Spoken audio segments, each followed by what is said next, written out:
श्रील प्रभुपाद की जय। सभी लोगों को पता है यहाँ पे क्या विषय चल रहा है? कौन लोग हैं जो पहली बार आए हैं?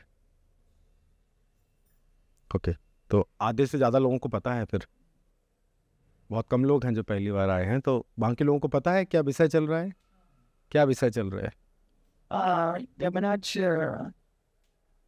उपस्थित है लास्ट क्लास में था, बट ये वो क्या है ना, कहाँ उपस्थित हैं? कहाँ ये सब कहाँ हो रहा है? क्या हो रहा है? कहाँ आए हैं हम? चर्चा होती है, चर्चा। अच्छा, अब इस संदर्भ में कहाँ से चर्चा हो रही है? सामने नैमिषारण्य। नैमिषारण्य कहाँ है? भारत में है या बाहर है? भारत में कहाँ है? उत्तर प्रदेश में कहाँ है? या लखनऊ के पास है। अगर आपको नैमिषारण्य जाना है, आप यहाँ से लखनऊ जाइए, वहाँ से नज़दीक है, 2 या 2.5 घंटे की रास्ता है वहाँ से। हाँ, अभी रोड अच्छी बन गई है। हम जब गए थे तब, हम 10 साल से नहीं गए हैं। सो वहाँ पर कौन कथा कर रहे हैं? नहीं, सुखदेव गोस्वामी नहीं कर रहे हैं। सुखदेव गोस्वामी ने जब कथा की थी, वो की थी शुक्रताल में। नैमिषारण्य सूत गोस्वामी। ये सूत गोस्वामी कौन है? जब शुक्रताल में सुखदेव गोस्वामी भागवत सुना रहे थे परीक्षित महाराज को, तब उस ऑडियंस में जहाँ जितने श्रोतागण थे, उसमें सूत गोस्वामी भी बैठे थे। वो भी श्रवण कर रहे थे जो सुखदेव गोस्वामी बता रहे थे, भगवत कथा कर रहे थे। तो चूंकि उन्होंने सुनी है उनसे, तो इसलिए उन्हें अधिकार है वो सुनाने का, क्योंकि उन्होंने सही जगह से, सही मुख से, सही पात्र से सुनी है ध्यानपूर्वक। तो इसलिए जब उन्होंने सुनी थी, तो अब नैमिषारण्य में जब 88,000 साधुगण इकट्ठे हुए, संत इकट्ठे हुए, ऋषि लोग, तो उन्होंने इनसे विनती की सूत गोस्वामी से कि आपने सुन रखी है जब परीक्षित को सुनाई गई थी शुक्रताल में। शुक्रताल कहाँ है? भैया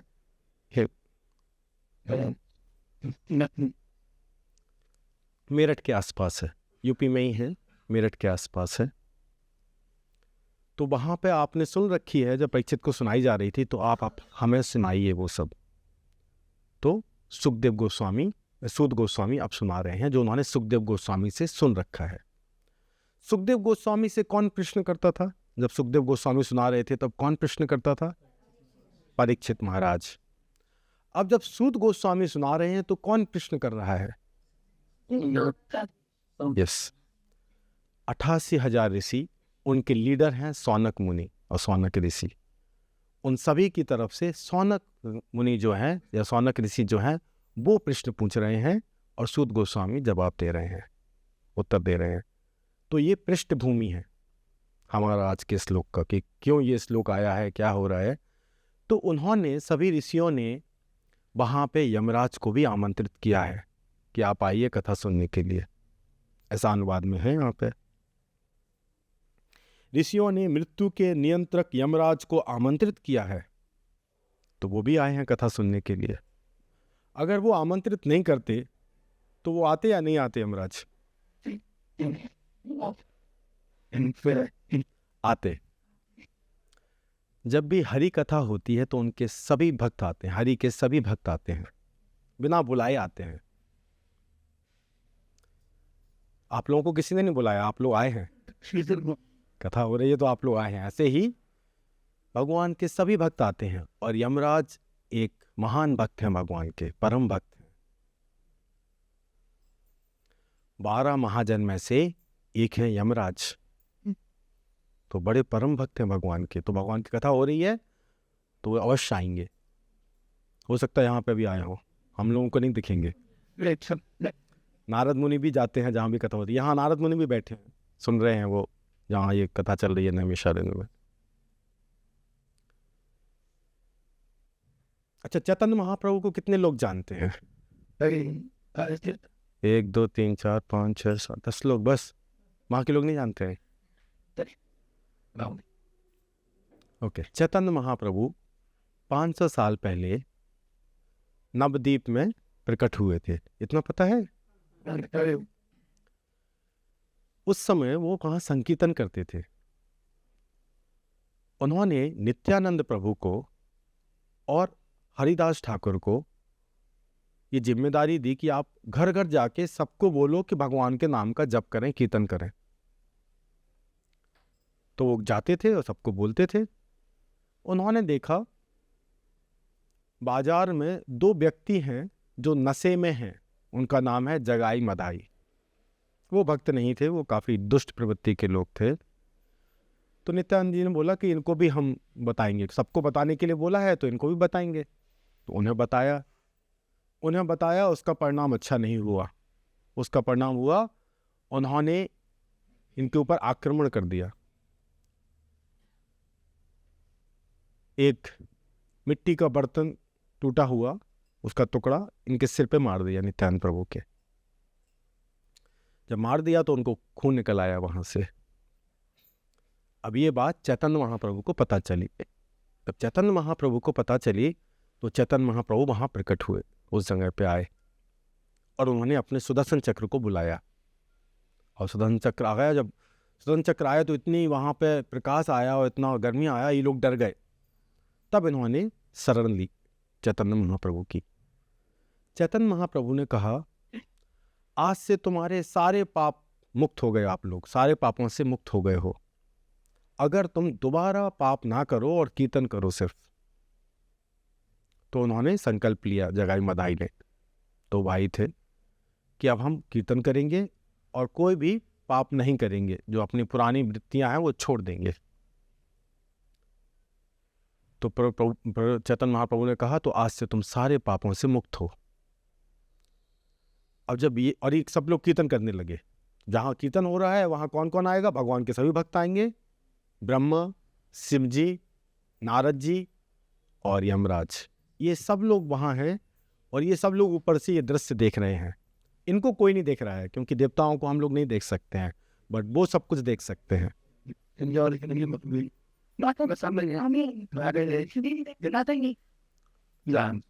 बस सब लोग थोड़ा आगे आ जाइए।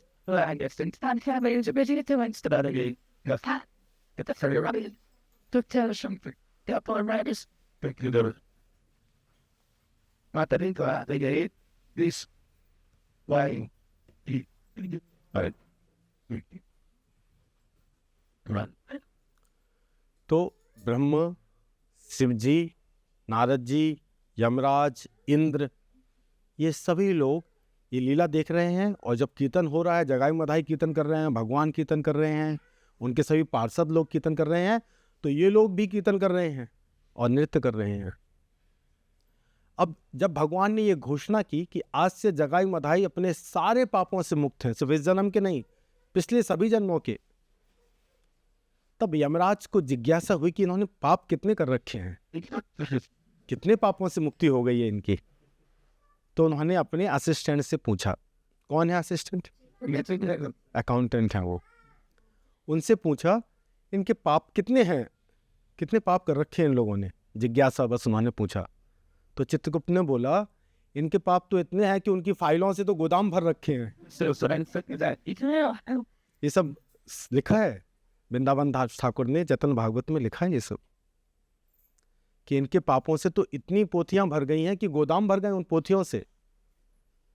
तो ये सुन के बड़ा आश्चर्य हुआ यमराज को, इतने सारे पाप मुक्त हो गए हैं। तो उनको लगा भगवान कितनी कृपामयी है, कोई भगवान का नाम लेने के लिए तैयार हो जाए तो इतने सारे पाप मुक्त हो जाते हैं। ये सोच सोच के वो उनको इतना हृदय में इतना भाव आया कि वो बेहोश हो गए। अब कीर्तन के बाद सभी लोग जाने लगे तो देखा यमराज नहीं है, क्योंकि यमराज तो बेहोश पड़े हैं। तो ब्रह्मा जी, शिव जी सब जा रहे थे, देखा यमराज कहाँ है, वो नहीं है। तो देखा वो बेहोश पड़े हैं। क्यों बेहोश पड़े हैं? भगवान की ये लीला देख के कि भगवान से अपने नाम लेने वाले को सभी पापों से मुक्त कर देते हैं। और फिर जब उनको होश आया यमराज जी को तो वो कीर्तन करने लगे।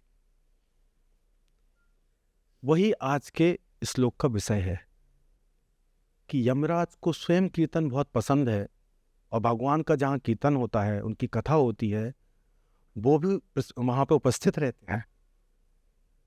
अगर किसी को मृत्यु से बचना है तो उसे हमेशा भगवान की कथा और कीर्तन का श्रवण करना चाहिए और कीर्तन भी करना चाहिए। भगवान के नाम और भगवान की लीलाओं का श्रवण और कीर्तन ही एकमात्र उपाय है जिससे आप यम फांस से बच सकते हैं। आपको पता है आजकल बहुत सारे लोग, स्पेशली वैज्ञानिक लोग, प्रयोग करने में लगे हैं कि कैसे मृत्यु से बचा जा सके। पता है, पढ़ा होगा अखबार में, मैंने अखबार में पढ़ा है। मैं साइंटिस्ट, मतलब as a science student, as a research scholar, मैंने कोई भी नहीं पढ़ा। अगर आप कह रहे हैं तो हमने अखबार में पढ़ा है कि वैज्ञानिक लोग इस पे काम कर रहे हैं। आपके पास कोई रेफरेंस? हाँ, बहुत सारे मैगजीन्स, हम आर्टिकल्स आपको देंगे। हाँ, कोई भी कोर्ट का सकता है, कोई भी रिसर्च इंस्टीट्यूट का कोई रेफरेंस? हाँ वही तो, कोई सफल नहीं हुआ है, यही तो बात है। प्रयास कर रहे हैं सब लोग, सफल कोई नहीं हुआ है। आप मुझे कौन सफल हुआ? कोई सफल नहीं हुआ है। एंटी एजिंग एक बहुत बड़ा प्रयोग हो रहा है। एंटी एजिंग मतलब उम्र ना बढ़ने पाए, आप बूढ़े ना होने पाओ, आप हमेशा यंग रहें और आप मरे नहीं। इसके ऊपर बहुत प्रयोग चल रहे हैं। और जैसा माता जी कह रही हैं कि उनकी जानकारी में नहीं है, ये बात भी सत्य है, क्योंकि कोई सफल ही नहीं हुआ है। प्रयास बहुत चल रहे हैं। क्यों सफल नहीं हुआ है, उसका कारण है। जैसे लोग, बहुत सारे लोग जानते हैं मलेरिया के बारे में, तो लोग कहते हैं मलेरिया क्या है और उससे कैसे बचना है, उसकी भी जानकारी लोगों को देते हैं। कोविड क्या है, कोविड से कैसे बचा जा सकता है, इसकी जानकारी भी देते हैं। मृत्यु क्या है और मृत्यु से कैसे बचा जा सकता है, इसकी जानकारी कोई नहीं देता है। क्यों? किसी के पास नहीं है। प्रयास कर रहे हैं बट उनके पास नहीं है। पहली बात तो उन्हें मृत्यु की परिभाषा ही नहीं पता है, फिर मृत्यु से कैसे बचा जा सके वो भी नहीं पता है। लोगों को लगता है मृत्यु मतलब कुछ ऑर्गन फेलियर हो गए, उससे बाकी सारी बॉडी काम नहीं कर रही है, आपका हृदय रुक गया है, आपका दिमाग रुक गया है, आप मृत हैं। ये परिभाषा नहीं है मृत्यु की। मृत्यु की परिभाषा है जब जीवात्मा शरीर का त्याग करता है, उसे मृत्यु कहते हैं। क्यों त्याग करता है? क्योंकि उसे नया शरीर प्राप्त करना है, नया शरीर धारण करना है। ये सब विज्ञान हमारे कॉलेज और यूनिवर्सिटीज में नहीं पढ़ाया जाता है। क्यों? क्योंकि किसी को जानकारी नहीं है। ये सब विज्ञान भगवत कथाओं में, जो भगवत कथा करते हैं जो संत लोग, और भगवान स्वयं भगवत गीता में बताए हैं। भागवतम में उनकी कथाओं में आता है और भगवान स्वयं भगवत गीता में बताए हैं। देखते हैं भगवान क्या कहते हैं इसके बारे में।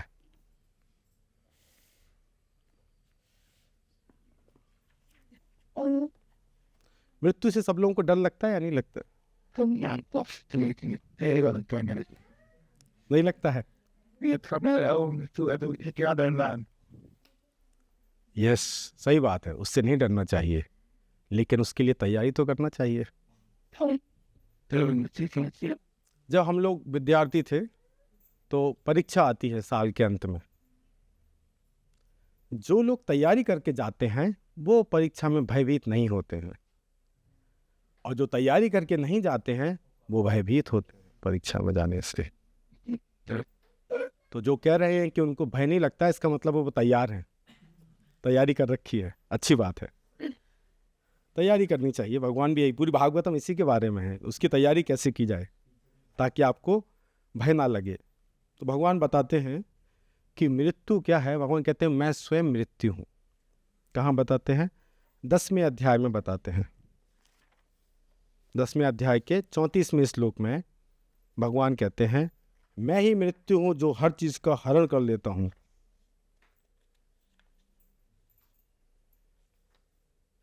मृत्यु सर्वहरश्चा अहम, ये भगवान के शब्द हैं। मैं वो मृत्यु हूँ जो आपके पास जो कुछ भी आपने इकट्ठा किया है, उस सबको हर लेता हूँ।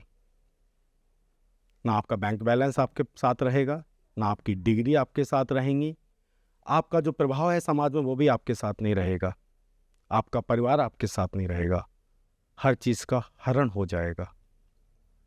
ये भगवान कह रहे हैं, मृत्यु सर्वहरस चा अहम। अहम मतलब मैं मृत्यु के रूप में हर चीज का हरण कर लेता हूं। इसलिए लोगों को बड़ा भय लगता है मृत्यु से। उस भय से कैसे बचा जा सके वो भगवान बताते हैं दूसरे अध्याय में। भगवान कहते हैं दूसरे अध्याय के 40वें श्लोक में, ना यह अभिक्रमा नासो अस्ति प्रत्यवायो न विद्यते स्वल्पमपि यस्य धर्मस्य त्रायते महितो भयात्। भया मतलब भय। तो जो सबसे बड़ा भय है, महितो मतलब महान, महान भया, महितो भयात् मतलब महान भय। महान भय लोगों को है कि हमारे पास जो कुछ है वो हमसे चला ना जाए, चाहे हमारा परिवार हो, हमारा अपना शरीर, हमने जो कमाया है वो सब हमसे चला ना जाए, और फिर बार बार हमें जन्म ना लेना पड़े और बार बार मृत्यु को प्राप्त ना होना पड़े, शरीर धारण ना करना पड़े और शरीर का त्याग ना करना पड़े बार बार। यही सबसे बड़ा भय है। और भगवान कहते हैं इस भय से बचना है। त्रायते, त्रायते मतलब तर जाना है, इस भय से डिलीवर हो जाना है। तो क्या करना है? भगवान की भक्ति करनी है। स्वल्पम अपयस्य धर्मस्य, थोड़ा सा भी हम इस धर्म के मार्ग पर चलेंगे, भगवत भक्ति के मार्ग पर चलेंगे, तो इस महान भय से हम बच सकते हैं। ये भगवान की घोषणा है भगवत गीता में, ये उनके वचन है। 8वां अध्याय पढ़ा है किसी ने भगवत गीता में? क्या विषय है 8वें अध्याय का?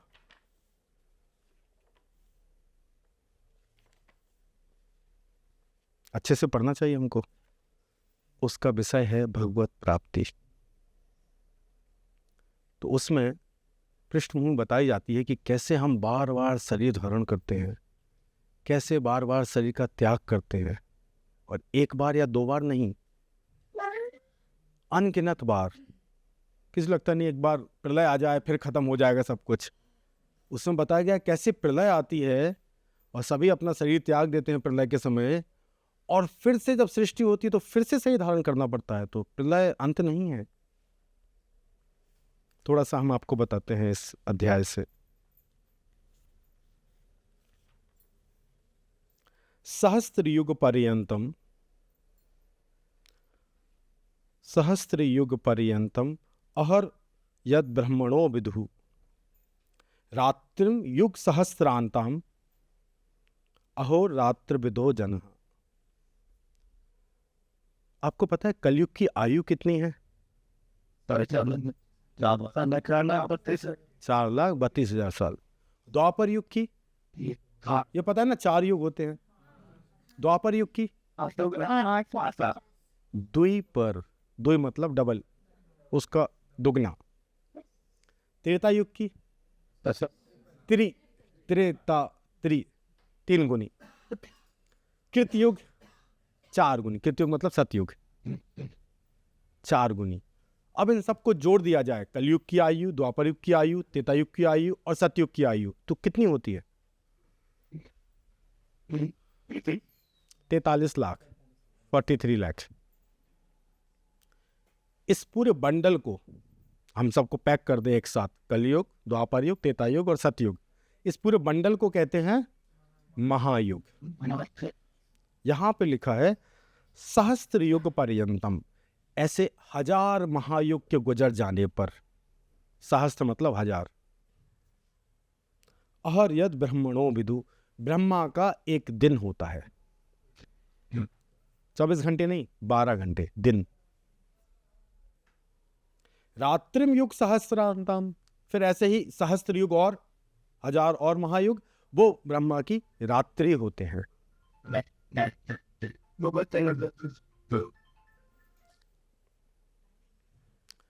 अब ठीक है, दिन और रात्रि पता चल गया कितने बड़े होते हैं ब्रह्मा जी के। होता क्या है इस दिन और रात्रि में, वो आगे बताया गया है। अव्यक्तात् व्यक्तम सर्वः प्रभवन्ति अहरागमे। जब ब्रह्मा जी का दिन शुरू होता है तो सृष्टि करते हैं ब्रह्मा जी। जो अप्रकट था वो सब प्रकट होने लगता है। हम सब लोग फिर से शरीर धारण करते हैं। ये सृष्टि के समय होता है। कब होती सृष्टि? जब ब्रह्मा जी का दिन शुरू होता है। अहर आग में, अहर मतलब दिन, आग में मतलब आता है। जब दिन आता है, जब सुबह होती है, जब दिन शुरू होता है, तो जो अप्रकट था वो सब प्रकट होता है। मतलब हम सभी लोग शरीर धारण करने लगते हैं। रात्रि आग में प्रलीयन्ते, और जब रात्रि आती है तो जो शरीर जिसने भी जो जिस शरीर में भी है वो सबको त्याग करने लगते हैं। इसका मतलब ये नहीं कि जब ब्रह्मा की रात्रि आती है, हम लोग बीच में भी त्याग करते रहते हैं, लेकिन प्रलय के समय सभी अप्रकट हो जाता है। फिर भगवान बताते हैं ये जो चक्र है ये हमेशा चलता रहता है, क्योंकि हर रात्रि के बाद फिर दिन आएगा, हर दिन के बाद फिर रात्रि आएगी। और ऐसा नहीं है, लोग सोचते हैं कि प्रलय के बाद सब खत्म हो जाएगा, खत्म नहीं होता है। तो हम निरंतर इस चक्र में हैं, शरीर धारण करने के और शरीर त्यागने के। लोग कहेंगे क्या दिक्कत है, ठीक है धारण कर लेंगे, त्याग देंगे। जब शरीर मिलता है तो शरीर के साथ बहुत कुछ फ्री मिलता है। आप लोग जाते हैं ना दुकान में, मॉल में, ऑफर चलते रहते हैं, बाय 1 गेट 2 फ्री, एक खरीदो 2 फ्री मिलेंगे। तो जब शरीर प्राप्त होता है तो फ्री क्या होता है उसके साथ? 4 चीजें फ्री होती हैं। जन्म, मृत्यु, जरा, व्याधि। ये फ्री है, शरीर ले लो, इसके साथ 4 चीजें फ्री है। आपको 9 महीने गर्भ में रहना पड़ेगा अगर शरीर धारण करना है, तो वो फ्री है वो तो। फिर एक दिन शरीर त्यागना पड़ेगा, सभी संबंधियों को, पूरा बैंक बैलेंस, सारी डिग्रियां, सारा प्रभाव जो आपने बनाया है समाज में, सबको त्यागना पड़ता है, ये भी फ्री है। जरा मतलब बुढ़ापा, बुढ़ापे के कष्ट फ्री है। शरीर धारण करो, बुढ़ापे के कष्ट फ्री है, उसके लिए कुछ पेमेंट नहीं होता है, फ्री है। व्याधि, बीमारियां, बीमारियां फ्री हैं। बीमारियों का इलाज फ्री नहीं है, लेकिन बीमारियां फ्री हैं, ऑफर है। कोविड होता है, फ्री में होता है, कोई पैसे थोड़ी दे के कोई कोविड लेता है। या जो भी बीमारियां होती हैं, बुखार, जुकाम, सब फ्री में होते हैं। तो शरीर धारण करने से ये 4 चीजें फ्री हैं, ये ऑफर है। यही दिक्कत है शरीर धारण करने में। अन्यथा लोग कहें ठीक है शरीर धारण कर लेंगे, क्या हुआ? तो ये सब कष्ट है, शरीर धारण करना मतलब कष्ट। 4 चीजें आप फ्री ले रहे हैं। किस किस कारण से हमें शरीर प्राप्त होता है, कोई बताएंगे? आप लोग सब लोग भागवतम सुनते हैं, भगवद गीता पढ़ते हैं, तो थोड़ा बहुत पता होगा। इच्छा, ओके, हाँ, इच्छा करेक्ट। और जो हमारे दांत के ऊपर जो वासना रह जाती है, हाँ, वही इच्छा वासना एक ही चीज है। प्रभु गुना कर्म कर। हम 3 गुणों से प्रभावित होते हैं। 3 गुणों के नाम पता है? वो रह जाते जानो। एक और उसी हिसाब से हमारे अंदर इच्छाएं प्रकट होती हैं। जिस गुण से हम प्रभावित हैं उस प्रकार की इच्छाएं हमारे अंदर प्रकट होती हैं। सत्वगुण से प्रभावित हैं तो सात्विक इच्छाएं रहेंगी, रजोगुण से प्रभावित हैं तो राजसिक इच्छाएं रहेंगी, तमोगुण से प्रभावित हैं तो तामसिक इच्छाएं रहेंगी।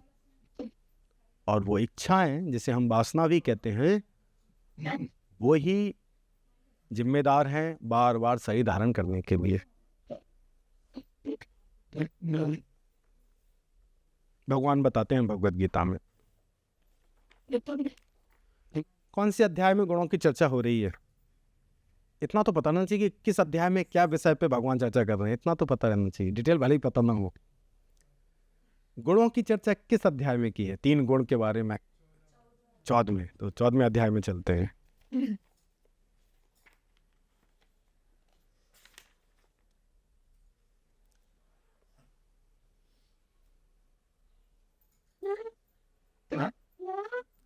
भगवान बता रहे हैं कि कौन से गुण से आपकी क्या इस गति होने वाली है।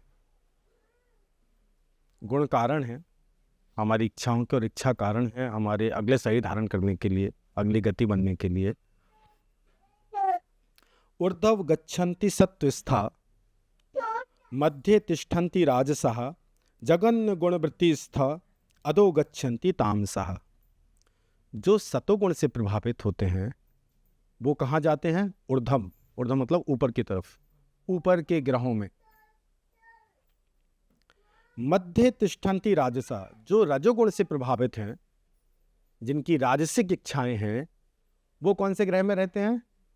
मध्य, बीच वाले। हम कौन से ग्रह पे हैं अभी हम लोग? मध्य। मतलब हम लोग काफी रजोगुण से काफी प्रभावित रहे हैं, इसका मतलब है पिछले जन्म में। जघन्य गुणवृत्ति स्था, अधो गच्छन्ति तामसा, जो तामसिक गुण, तमोगुण से प्रभावित हैं, तामसिक इच्छाएं रखते हैं, वो कहाँ जन्म लेंगे? अधो। अधो मतलब नीचे।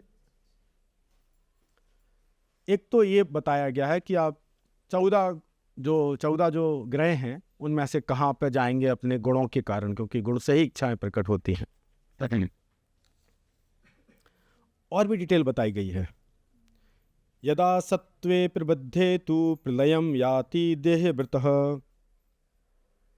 तदोत्तमा वेदाम लोकान अमलान प्रतिपद्यते।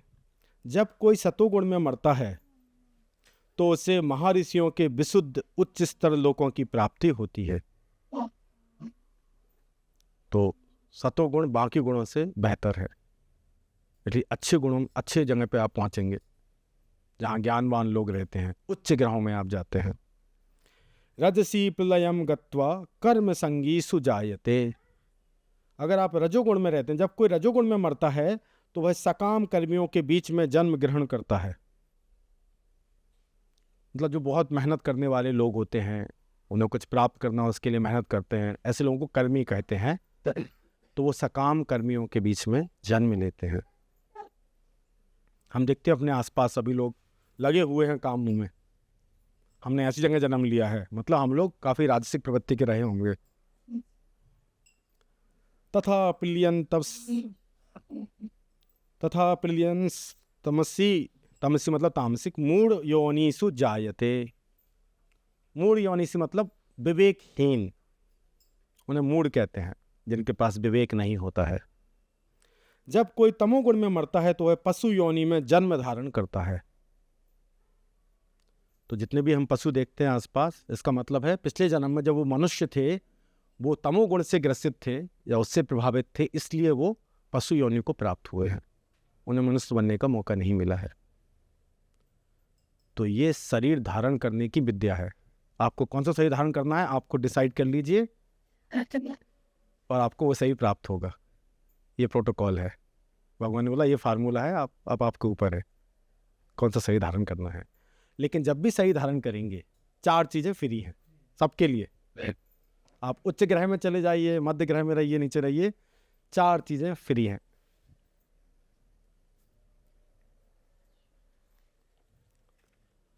अब इस सबका समाधान क्या है? लोग कहें हमें शरीर नहीं चाहिए, तो समाधान भी होना चाहिए। क्या समाधान है? बहुत सारा विज्ञान है, हर चीज के लिए विज्ञान है। वेदों में बहुत सारी चीजें बताई गई हैं। जैसे किसी को कुछ कष्ट है तो उसके समाधान बताए हैं वेदों में, ये वाला यज्ञ करो ये कष्ट दूर हो जाएगा। किसी को रोग रहता है, स्वास्थ्य अच्छा नहीं है, स्वास्थ्य लाभ के लिए ये पूजा करो। संतान नहीं हो रही है, ये पूजा करो। यश नहीं मिल रहा है, ये पूजा करो, ये यज्ञ करो। संतान, यश या आर्थिक लाभ के लिए धन नहीं है, ये पूजा करो। बहुत कुछ बताया गया है वेदों में। भगवत गीता में उन सब चीज़ों का निचोड़ बताया गया है। एक श्लोक है 2 अध्याय में जिसमें बताया गया है, उदाहरण देके भगवान बताते हैं, जो काम कुएं से हो सकता है। कुएं से क्या काम हो सकता है आपका? कुआं जानते हैं ना, पानी निकालने वाला। क्या काम हो सकता है? आप स्नान कर सकते हैं उस पानी से, पी भी सकते हैं, कपड़े भी धो सकते हैं, बाकी जो प्रकार के पानी के उपयोग हैं वो सब आप कर सकते हैं। तो भगवान उदाहरण देते हैं कि जो कुएं से हो सकता है वो सब तो बड़े तालाब से भी हो सकता है, नदी से भी हो सकता है।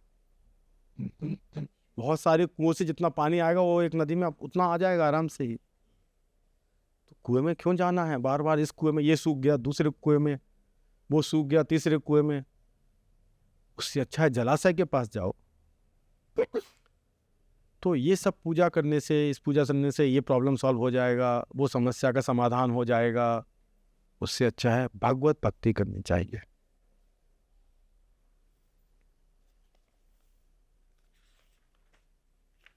हम आपको नंबर भी बता रहे हैं ताकि आप जब घर जाएं तो आप पढ़ सकते हैं वो श्लोक।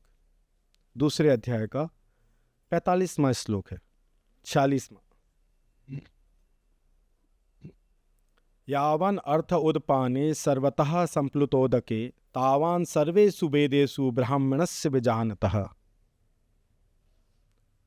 उदाहरण दिया गया है कुएं का और जलाशय का, और बताया गया है कि जो वेदों में जो समाधान दिए गए हैं वो सब समाधान आपको प्राप्त हो सकता है उस वेदों का जो लक्ष्य है उसको प्राप्त करने से। एक छोटे से कूप का सारा कार्य एक विशाल जलाशय से तुरंत पूरा हो जाता है, उसी प्रकार वेदों के आंतरिक तात्पर्य जानने वाले को उनके सारे प्रयोजन सिद्ध हो जाते हैं। अब आंतरिक तात्पर्य क्या है वेदों का लक्ष्य क्या है, अगर वो पता चल जाए तो वेदों में जो जो बताया गया है वो सब आपको प्राप्त हो जाता है ऑटोमेटिकली। ये कहाँ बताया गया है कि वेदों का लक्ष्य आंतरिक सार क्या है? ये बताया है 15वें अध्याय में। 15वें अध्याय का 15वां श्लोक। हमें अध्ययन करना चाहिए शास्त्रों का, एटलीस्ट भगवत गीता तो जरूर पढ़नी चाहिए। अगर नहीं पढ़ते हैं तो आज से शुरू कीजिए। अगर आपने भगवत गीता पढ़ी है तो आपको कोई वेद पुराण पढ़ने की आवश्यकता नहीं पड़ेगी। यही अगले श्लोक का मतलब है। आपको कुआं में जाना नहीं पड़ेगा अगर आप जलाशय के पास हैं तो।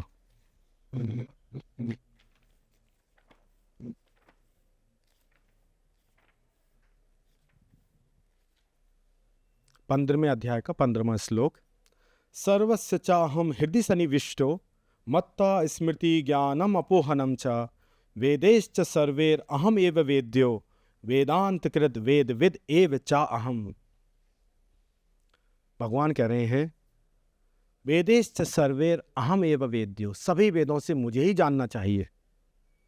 अगर आपने वेदों का अध्ययन किया और मुझे नहीं जाना है तो आपका अध्ययन फेल है, व्यर्थ गया आपका सारा मेहनत।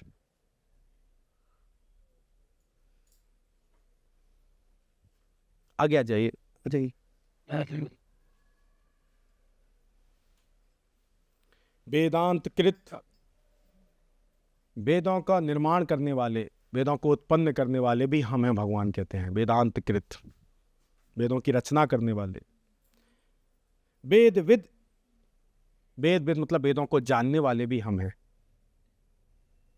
तो भगवान कह रहे हैं वेदों का सार भी मैं हूं, वेदों की रचना करने वाला भी मैं हूं, और वेदों को जानने वाला भी मैं हूं। मतलब अगर आपने मुझे जान लिया, आपने सारे वेद जान लिए। मुझे प्राप्त कर लिया, सारे समाधान प्राप्त कर लिए जो वेदों में बताए गए हैं। ये भगवान प्रॉमिस कर रहे हैं भगवत गीता में। इसलिए मेरा अनुग्रह है आप सभी लोगों से कम भगवत गीता तो जरूर पढ़ना चाहिए, एक पेज प्रतिदिन। अभी नया साल आ रहा है ना, नए साल पे लोग रिजोल्यूशंस लेते हैं, नए साल पे लोग संकल्प लेते हैं। इस नए साल में हम क्या करेंगे? हम एक्सरसाइज करेंगे,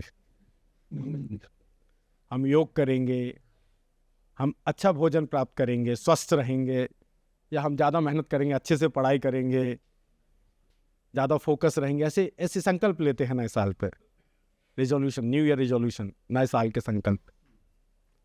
तो आप लोग क्या संकल्प लेने वाले हैं? भगवत गीता का एक पेज, एटलीस्ट एक श्लोक, उसका अनुवाद और उसका तात्पर्य, इतना तो हम पढ़ेंगे। ये संकल्प ले सकते हैं सभी लोग? ये तो कोई बहुत भारी संकल्प नहीं है, एक पेज की बात कर रहे हैं हम। अगर इतना नहीं कर सकते हैं तो फिर वो 4 फ्री चीजों के लिए तैयार रहिए। बार बार, हर बार शरीर त्यागेंगे, हर बार शरीर धारण करेंगे। और 4 चीजें फ्री, जन्म मृत्यु जरा व्याधि।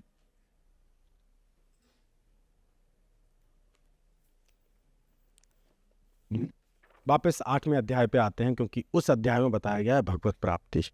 भगवत प्राप्ति का मतलब होता है जन्म और मृत्यु के चक्र से मुक्त होना। देखते हैं भगवान क्या कहते हैं, क्या समाधान दे रहे हैं भगवान, क्योंकि सारे वेदों के समाधान यहां भगवान बता रहे हैं।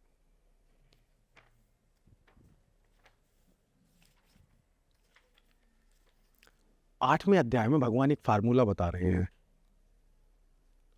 फार्मूला को कहते हैं सूत्र। भगवान एक सूत्र बता रहे हैं, जो सूत्र हमेशा काम करेगा। भगवान कह रहे ये फार्मूला है, अब आपके ऊपर है, आप इसमें इस फार्मूला में, इस सूत्र में क्या वैल्यू डालेंगे, वैसा आपको परिणाम मिलेगा। एक इक्वेशन है, उसमें आप जैसा वैल्यू डालेंगे वैसा परिणाम मिलेगा। तो भगवान 8वें अध्याय के 6वां श्लोक जो है वो एक सूत्र है, वो एक फार्मूला है। वो क्या है? यम यम ब अपि स्मरन भावम तज्जते अन्ते कलेवरम तम तम एवैति कौन्तेया सदा तद्भाव भावितः। भगवान कह रहे हैं सूत्र बहुत आसान है। जो जो आप विचार का स्मरण करेंगे, जो जो भाव का आप स्मरण करेंगे, कब? अंत समय में। अंत समय मतलब शरीर त्यागते समय। त्यजन्ते, त्यजन्ते मतलब त्यागना, कलेवरम मतलब शरीर, देह। त्यजन्ते अंते कलेवरम, अंत काल में जब शरीर त्यागते समय आप जिस भाव का स्मरण करेंगे, तम तम एवैति कौन्तेय सदा तद्भाव भावितः, वही आपकी गति निर्धारित हो जाएगी। आप उसी भाव को, इस शरीर त्यागने के बाद उसी भाव को प्राप्त करेंगे। अर्थात अगर कोई व्यक्ति शरीर छोड़ते समय अपने कुत्ते के बारे में सोच रहा है, उसने पाल रखा होगा घर में अगर, और उससे थोड़ा उसको काफी मोह है अपने कुत्ते से, उसके बारे में सोच रहा है, तो वो अगले जन्म में क्या बनेगा? ये फार्मूला है। अंत समय में शरीर त्यागते समय आप जिस भाव का स्मरण कर रहे हैं, जिस विचार का स्मरण कर रहे हैं, वही आपकी गति होगी। तो अब आप उस भाव की जगह जो भी रखेंगे वही प्राप्त हो जाएगा। कुछ लोग अपने परिवार से बहुत अटैच रहते हैं, तो अपने परिवार के बारे में सोचते हैं शरीर त्यागते समय, हाँ मैं मर जाऊंगा, मेरे बच्चों को कौन देखेगा, मेरे नाती पोतों को कौन देखेगा, उनकी शादी कौन कराएगा, क्या होगा, कौन संभालेगा। ऐसे लोगों की क्या गति होगी? वो वापस उसी परिवार में पैदा होंगे। अपने नाती पोतों की जब उनकी शादी हो जाएगी तो उस घर में जन्म ले लेंगे वो। तो आप उस भाव की जगह जो कुछ भी रखेंगे वही आपकी गति होगी। ये भगवान का वचन है यहाँ। अब भगवान कहते हैं उस भाव की जगह तुम कृष्णा को रखो, हमें रखो, तो क्या होगा? भगवान खुद रख के बता रहे हैं उस क्वेश्चन में अपने आप को। अंतकाले च मामेवा, अब अंतकाल में सब मेरा स्मरण करो, मेरा मामेवा स्मरण। अगर तुम अंतकाल में शरीर छोड़ते समय मुक्त्वा कलेवरम, मुक्त्वा मतलब जब आप फ्री हो रहे हैं, जो आप त्याग कर रहे हैं, कलेवरम मतलब शरीर। अंतकाल में जब शरीर का त्याग करते समय मामेवा स्मरण, तुम मेरा स्मरण कर रहे हो, तो क्या होगा? या प्रियाति समद्भावम, जो इस तरह से जाता है, इस तरह से शरीर त्याग करता है, वो मेरे स्वभाव को प्राप्त करेगा। अगर आप कुत्ते का विचार कर रहे हैं तो कुत्ते के स्वभाव को प्राप्त करेंगे, किसी और का विचार कर रहे हैं तो उसके स्वभाव को प्राप्त करेंगे। अगर मुझे स्मरण कर रहे हैं अंतकाल में, आप मेरे स्वभाव को प्राप्त करेंगे। मेरे स्वभाव का मतलब ये 4 चीजें नहीं है। फिर भगवान के स्वभाव में ये 4 चीजें नहीं है। जन्म मृत्यु जरा व्याधि नहीं है, जन्म और मृत्यु के चक्कर में नहीं है। किसी को इसमें डाउट हो सकता है, ऐसा भी हो सकता है कि हम भगवान को सोचेंगे बस तो हो जाएगा। भगवान आगे कहते हैं याति न अस्ति अत्र संशया, इसमें कोई संशय नहीं है, कोई डाउट नहीं है, ये पक्की बात है। तो ये भगवान प्रॉमिस कर रहे हैं भगवत गीता में।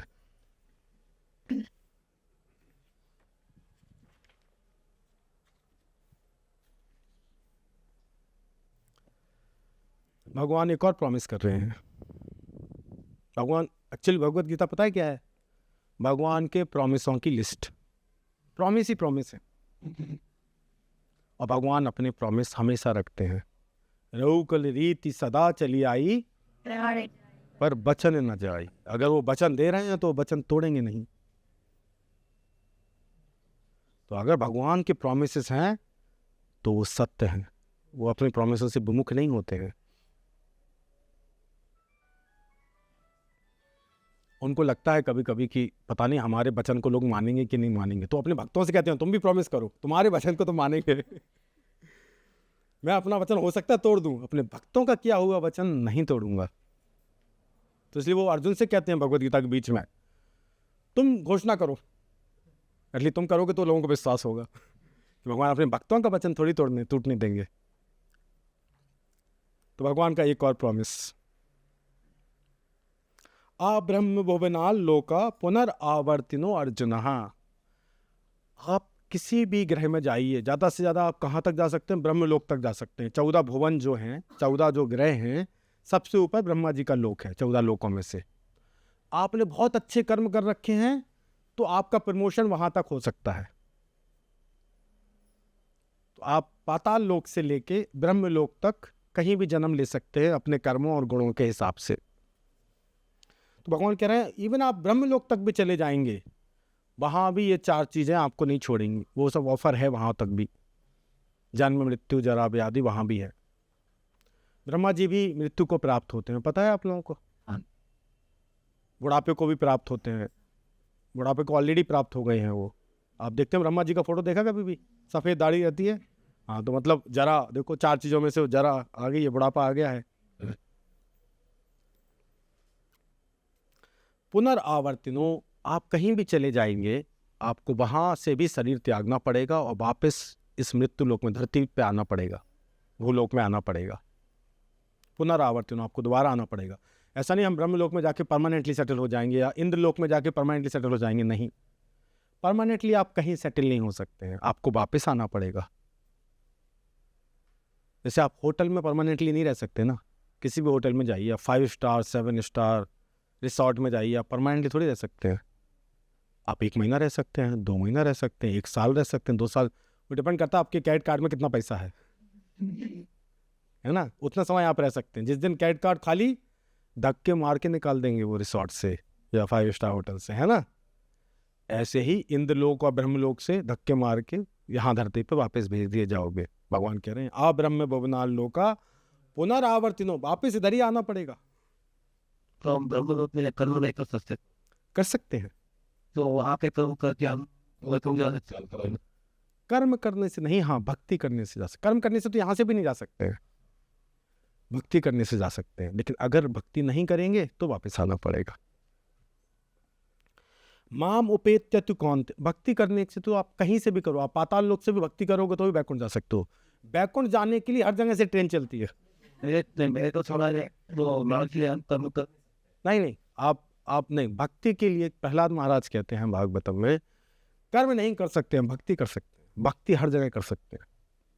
नहीं तो जो नरक का उस पर है, वहाँ पे जो हमने यहाँ पे कलयुग में कर्म किया है, वहाँ पे हम भुगतेंगे। नहीं, कब है कभी आप भक्ति कहीं से भी कर सकते हैं। भक्ति के लिए आप स्थान मायने नहीं रखता है, काल मायने नहीं रखता है, समय मायने नहीं रखता है, क्योंकि भक्ति हमेशा से आपके अंदर है। आपको भगवान का स्मरण करने से कोई नहीं रोक सकता है। हिरण्याकश्यपु ने कितना प्रयास किया प्रहलाद को, उसके लिए नरक तो बनाया था प्रहलाद के लिए, उबलते हुए तेल में डालना, उसको सांपों वाले कमरे में बंद कर देना जिसमें सांप ही सांप भरे पड़े हैं। तो नरक तो क्रिएट किया था, उसके लिए बनाया गया था। बट वो कह रहा है, वो खुद कह रहे हैं कि भक्ति के लिए स्थान काल कोई मायने नहीं रखता है, परिस्थिति मायने नहीं रखती है। भक्ति हर परिस्थिति में की जा सकती है। पाताल लोक में की जा सकती है, ब्रह्मलोक में की जा सकती है, धरती पे तो जरूर की जा सकती है। और हम लोग उतना सीरियसली नहीं कर रहे हैं तो गड़बड़ है। फिर तो हमें मौका मिला है और हम नहीं कर रहे हैं। माम उपेत्य तु कौन्ते, भगवान कह रहे हैं कहीं भी परमानेंट नहीं है आपका रहने का। आप ब्रह्मलोक में भी जाएंगे परमानेंट नहीं है, पाताल लोक में जाएंगे परमानेंट नहीं, वापस आना पड़ेगा धरती पे। एक चीज परमानेंट है, भगवान कहते हैं माम उपेत्या, मेरे पास आ गए अगर मृत्यु कौन्तेय पुनर्जन्म न विद्यते, फिर शरीर धारण नहीं करना पड़ेगा, फिर आपको कहीं नहीं भटकना पड़ेगा। परमानेंट रेसिडेंस सिर्फ मेरे धाम में हो सकता है आपका, और कहीं नहीं रह सकते आप परमानेंटली। माम उपेत्य, भगवान फिर से बोलते हैं, माम उपेत्य पुनर्जन्म दुखालयम शाश्वतम। अगर मुझे प्राप्त कर लिया तो फिर आपको पुनर्जन्म नहीं होगा, शरीर धारण नहीं करना पड़ेगा। शरीर धारण नहीं करना पड़ेगा मतलब आपको मृत्यु को नहीं देखना पड़ेगा। जब शरीर नहीं धारण करेंगे तो मृत्यु किस लिए आएगी? मृत्यु तो तभी आती है ना, शरीर धारण किया है तभी मृत्यु आती है, शरीर को लेने के लिए।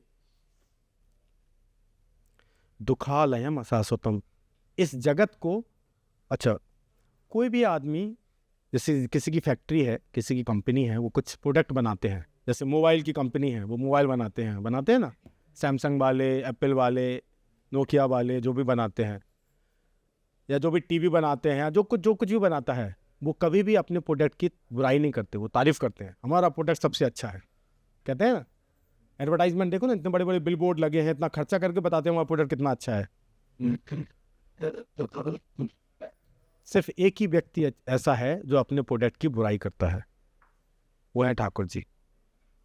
ठाकुर जी कह रहे हैं मैंने ही सब दुनिया रची है, वो कह रहे ये अच्छा प्रोडक्ट नहीं है, दुनिया अच्छी नहीं है। पता है क्या बोलते हैं वो?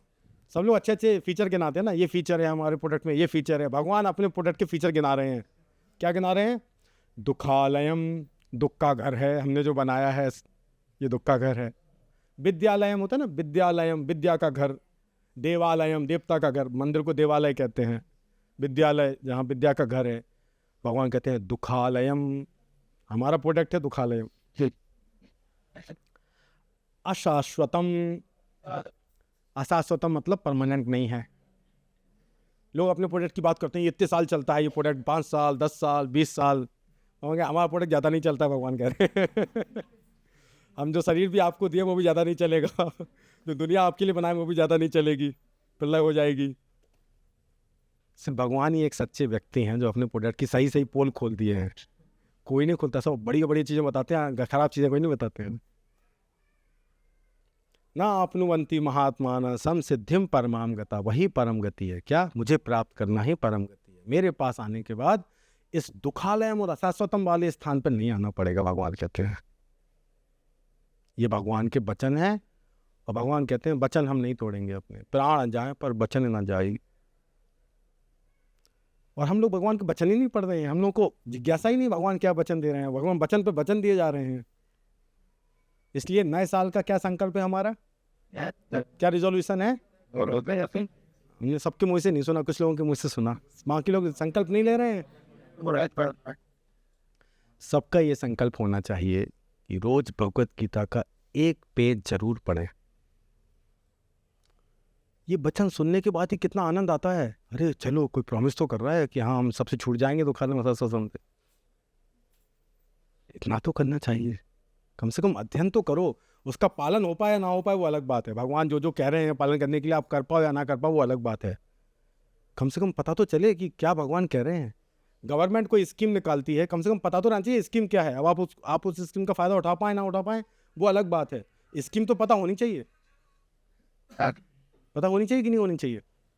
तो स्कीम तो पता कर लो, फिर आप उस स्कीम का फ़ायदा उठा पाओ, स्कीम का ना उठा पाओ, पालन कर पाओ ना कर पाओ वो अलग बात है। स्कीम ही नहीं पता है आपको, तो वचन क्या दे रहे हैं भगवान वही नहीं पता है। भगवान हमारे भले के लिए स्कीम पे स्कीम निकाले जा रहे हैं और हमें पता ही नहीं है, हमें जानकारी नहीं है। यही कारण है हम करोड़ों जन्मों से शरीर त्याग कर रहे हैं और शरीर धारण कर रहे हैं, शरीर त्याग कर रहे हैं और धारण कर रहे हैं। इसी चक्र में चल रहा है सब कुछ। एक शरीर धारण करो, फिर उसको त्यागो, दूसरा शरीर धारण करो, फिर त्यागो। कभी देवता बन जाओ, कभी मनुष्य बन जाओ, कभी पशु बन जाओ, जो भी 3 गुणों का जो भी प्रभाव रहता है। और इस चक्र में निरंतर है। कब से है? अनगिनत काल से। आप गिन नहीं सकते आप कितने वर्षों से इस चक्र में हैं। और भगवान यहाँ स्कीम निकाल रहा है कि भैया आप तो बंद कर सकते हैं ये चक्र। एक नई स्कीम आई है। क्या है स्कीम?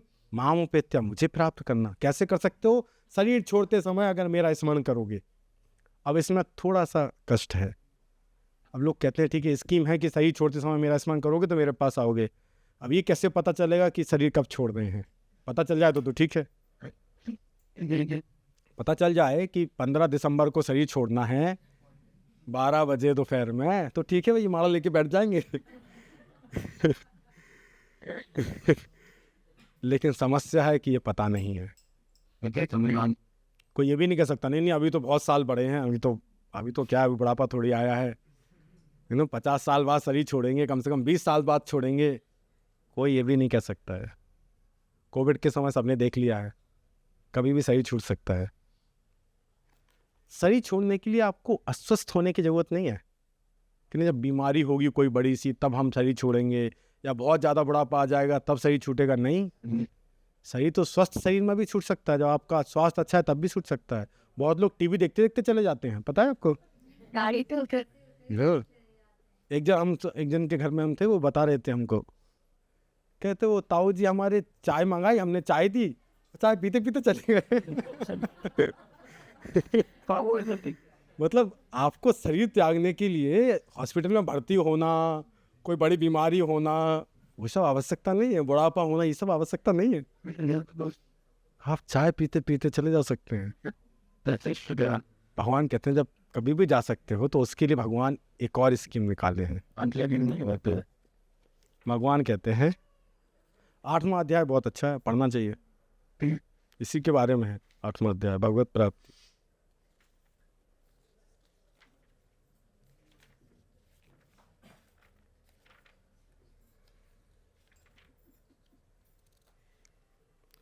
अब भगवान का रिकमेंडेशन है, भगवान रिकमेंड कर रहे हैं कि भगवान का सुझाव है, क्योंकि आपको पता नहीं है कि कब शरीर छोड़ना है, कब अंतकाल आने वाला है, तो भगवान एक सुझाव दे रहे हैं उसके लिए। तस्मात् सर्वेषु कालेषु माम अनुस्मर युद्ध चा। तस्मात् का मतलब होता है इसलिए। इसलिए सर्वेषु कालेषु, सर्वेषु कालेषु का मतलब होता है हर क्षण।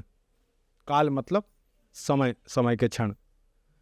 सर्वेषु कालेषु, हर क्षण में, सभी क्षणों में, क्योंकि आपको पता नहीं कि कब आपका अंतकाल है, कब शरीर त्यागना है, तो भगवान कहते हैं तस्मात्, इसलिए, चूंकि आपको पता नहीं है इसलिए, सर्वेषु कालेषु माम अनुस्मरा, मेरा स्मरण करो। हर क्षण मेरा स्मरण करो, क्योंकि आपको पता नहीं है कौन से क्षण में शरीर त्यागना है। इसको पता है उसके लिए तो आसान है, लेकिन पता नहीं है किसी को। सिर्फ परीक्षित को पता था। परीक्षित को पता था कि 7 दिन बाद छोड़ना है, 7 दिन तक नहीं छोड़ना है। उनके पास एक गारंटी कार्ड था, 7 दिन तक आप नहीं मरोगे, 7वें दिन के बाद आप मरोगे। हम लोगों के पास ऐसा कोई गारंटी कार्ड नहीं है। किसी भी क्षण शरीर त्याग कर सकते हैं, इसलिए भगवान कहते हैं हर क्षण मेरा स्मरण करो। अब इसमें भी एक आपत्ति है, हर क्षण भगवान का स्मरण करें तो अपना काम कब करें, है ना? ऑफिस कब जाएं, कॉलेज कब जाएं, पढ़ाई कब करें, या घर का काम कब करें? भगवान कहते हैं साथ साथ करो दोनों काम। ऐसा नहीं मेरा स्मरण करना है तो बाकी सब काम रोक दो। महामनुस्मरा युद्ध च, अर्जुन से कह रहे हैं। अर्जुन का काम था युद्ध करना, उसका काम खाना बनाना या पढ़ाई करना नहीं था, उसका काम था युद्ध करना। भगवान कह रहे हैं मेरा स्मरण करो और युद्ध भी करते रहो साथ में, क्योंकि हम एक काम को रोक नहीं सकते, ना स्मरण को रोक सकते हैं, ना अपने काम रोक सकते हैं। सपोज आपने काम रोक दिए तो फिर आपको सब गड़बड़ हो जाएगा, व्यवस्था आपकी जो दिनचर्या सब गड़बड़ हो जाएगी। ऑफिस नहीं जाओगे तो वहाँ पे दिक्कत हो जाएगी, खाना नहीं बनाएंगे तो दिक्कत हो जाएगी, पढ़ाई नहीं करेंगे तो दिक्कत हो जाएगी। और अगर स्मरण नहीं करेंगे, काम करते रहेंगे जैसा कि दुनिया कर रही है, दुनिया अपने सारे काम अच्छे से कर रही है, जिसका जो काम है सब कर रहे हैं, स्मरण नहीं कर रहे हैं, उससे क्या है, उससे है कि शरीर छूट जाएगा और भगवान का स्मरण नहीं होगा, तो फिर सही धारण करना पड़ेगा, या तो उच्च लोकों में, या मध्य लोकों में, या अधोलोकों में, नीचे लोकों में। तो भगवान कहते हैं समाधान ये है कि पैरेलली, साथ साथ 2 चीजें करें, अपने काम करते रहें और भगवान का स्मरण चलता रहे। इसके लिए थोड़ा अभ्यास चाहिए। लोग कहेंगे ये तो बड़ा मुश्किल है, कैसे होगा? अब रोटी बना रहे हैं, रोटी गोल हो रही नहीं हो रही, उस पर है ध्यान कि भगवान का स्मरण करें। ऑफिस के काम है, उसमें टेंशन है, उधर भगवान को कैसे सोचें? तो अगले श्लोक में भगवान कहते हैं अभ्यास योग युक्तेना, अभ्यास करने से हो जाएगा। इसे ही योग कहते हैं। योग का मतलब ये नहीं है कि आप हिमालय पर जाके एक पैर पर खड़े हो जाओ, उसे योग कहते हैं। या बाबा रामदेव जो करते हैं उसे योग कहते हैं? नहीं, भगवत गीता में वो परिभाषा नहीं है योग की। भगवत गीता में परिभाषा है, इस अभ्यास को योग कहते हैं कि हम अपने कार्य कैसे करते रहें, जो भी हमारी दिनचर्या के कार्य हैं, और भगवान का चिंतन पैरेलली साथ साथ कैसे करता रहें, इसी को योग कहा जाता है, इस अभ्यास को योग कहा जाता है। ये परिभाषा है योग की।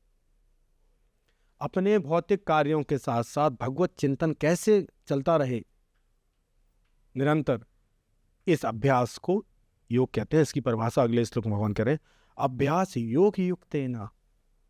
इसी का अभ्यास करना है, इसी को योग कहते हैं। अपने सारे दैनिक कार्यों के साथ साथ भगवत चिंतन कैसे निरंतर बना रहे। अगर ऐसा कर पाए हम, अभ्यास योग युक्तेन चेतसा न अन्यगामिना, हमारा चिंतन भगवान पर बना रहे और हमारी चिंतन कहीं और ना जाए, ना अन्यगामिना, और कहीं नहीं जाए चेतना हमारी, तो क्या होगा? परमम पुरुषम दिव्यम याति पार्थ अनुचिंतयन, आप उस परम पुरुष को प्राप्त कर सकते हैं, मतलब कृष्ण को प्राप्त कर सकते हैं। कृष्ण को प्राप्त करने का मतलब है ना आपका जन्म होगा ना मृत्यु होगी। अगर इसको सरल भाषा में भगवान को बोलना हो तो वो चौथे अध्याय में बोले हैं इसको बहुत सरल भाषा में। वो कहते हैं, अच्छा पता है भगवान क्यों धरती पे अवतार लेते हैं?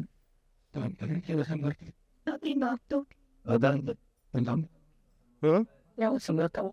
असुरों का संहार करने के लिए, ठीक है, एक हो गया असुरों का। दूसरा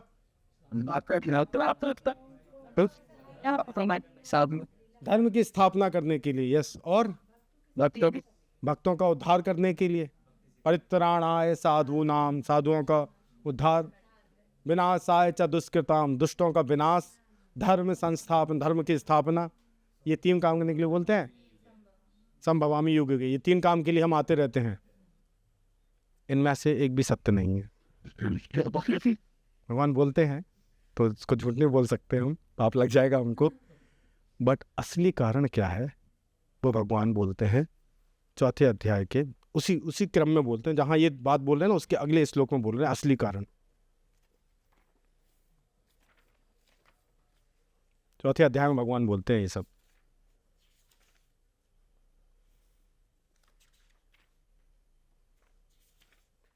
चौथे अध्याय का 8वां श्लोक है जो अभी हमने बोला, परित्राणाय साधूनाम विनाशाय च दुष्कृताम धर्म संस्थापनार्थाय संभवामि युगे युगे। इन तीन कामों के लिए हम हर युग में आते रहते हैं। असली कारण उसके अगले श्लोक में बताया है क्यों आते रहते हैं। अगला श्लोक बहुत महत्वपूर्ण है, भगवान सरल भाषा में सब कुछ बता दिए हैं। जन्म कर्म चा मे दिव्यम, मेरे जन्म मतलब मैं जब यहाँ प्रकट होता हूँ वो दिव्य है, मेरे कर्म जो मैं लीलाएं करता हूँ वो भी दिव्य हैं। जन्म कर्म च मे दिव्यम एवं यो वेति तत्वता, और जो इसको वास्तविकता में समझ लेता है, जान लेता है, त्वक्त्वा देहम, शरीर त्याग करने के बाद, त्वक्त्वा मतलब त्याग करना, देहम मतलब शरीर, पुनर्जन्म नेति, उसे दोबारा शरीर धारण नहीं करना पड़ता है। इतनी सरल भाषा में भगवान ने बता दिया है। एक्चुअली भगवान इसीलिए आते हैं, इसीलिए लीलाएं करते हैं, चाहे वो राम जी के रूप में लीला कर रहे हो, कृष्ण जी के रूप में, चैतन्य महाप्रभु के रूप में, ताकि हम लोग जो शरीर धारण कर रहे हैं वो उसको समझें, उसका अध्ययन करें, उसका श्रवण करें और हम मृत्यु से बच जाएं। त्वक्त्वा देहम पुनर्जन्म नेति, ये जन्म और मृत्यु का जो चक्र है वो नहीं होगा, पुनर्जन्म नहीं होगा। एक बार शरीर छोड़ना पड़ेगा, त्वक्त्वा देहम, ये जो शरीर है वो छोड़ना पड़ेगा, वो परमानेंट नहीं चलेगा। लेकिन फिर उसके बाद ना धारण करना पड़ेगा ना फिर छोड़ना पड़ेगा। क्या होगा फिर? लोग कहेंगे क्या हम भूत बन जाएंगे, हम मर भी जाएंगे, शरीर छोड़ भी देंगे और शरीर मिलेगा भी नहीं। भगवान कहते हैं यह शरीर छोड़ने के बाद दूसरा शरीर नहीं मिलेगा, आप भूत नहीं बनेंगे, मामेति सो अर्जुना, मेरे पास आ जाएंगे, मेरे धाम में रहेंगे। ये निष्कर्ष है पूरी भगवत गीता का, पूरी भागवतम का, यही एक निष्कर्ष है। सिर्फ भगवान की लीलाओं के बारे में श्रवण करने मात्र से हम इस मृत्यु और जन्म और मृत्यु के चक्र से बच सकते हैं और भगवत धाम प्राप्त कर सकते हैं। मामेति, मेरे पास आ जाएगा, भगवान कहते हैं। सिर्फ एक ये श्लोक काफ़ी है हमारे लिए भगवत गीता का अध्ययन करने के लिए। ये प्रेरणा है हमारे लिए क्यों हमें भगवत गीता का अध्ययन करना है, क्योंकि सिर्फ भगवान के बारे में जानने मात्र से हम जन्म और मृत्यु से बच सकते हैं। तो हमारा छोटा सा अनुग्रह है, एटलीस्ट नए साल से सभी लोग अध्ययन करें भगवत गीता का। करेंगे? बच्चे लोग श्रील प्रभुपाद की जय।